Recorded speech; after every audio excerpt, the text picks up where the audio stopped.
বিসমিল্লাহির রহমানির রহিম। আসসালামু আলাইকুম। আশা করি সবাই ভালো আছেন এবং সুস্থ আছেন। আমিও ভালো আছি এবং সুস্থ আছি আল্লাহর রহমতে।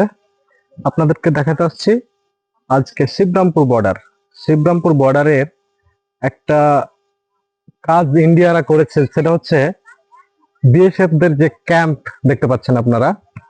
এই ক্যাম্পটা একবারে তার তার কাটার বেড়ার পাশাপাশি। আমার মনে হয়, আমার যুক্তিতে, আমার ন্যূনতম জ্ঞান অনুযায়ী আমি বলতে পারি, এটা মনে হয় তারা অন্যায় করেছে। এটা হয়তো এরকম ভাবে করা উচিত হয়নি তাদের। জানি না কিরকম আইন কানুন আছে, সেরকম জানি না। যাই হোক, এখন আমরা উপস্থিত আছি আপনার শিবরামপুর বর্ডারের। এই যে দেখেন, বাচ্চা কাচ্চা গুলো আসছে সবাই ঈদের পর। ঈদের তৃতীয় দিন আজকে। ঈদের তৃতীয় দিনে আমরা শিবরামপুর বর্ডারের যে আপনার ভিউটা দেখতে পাচ্ছেন, এই ভিউটা দেখার জন্যই আসছি আর কি, আর আপনাদের দেখানোর জন্যই আসছি।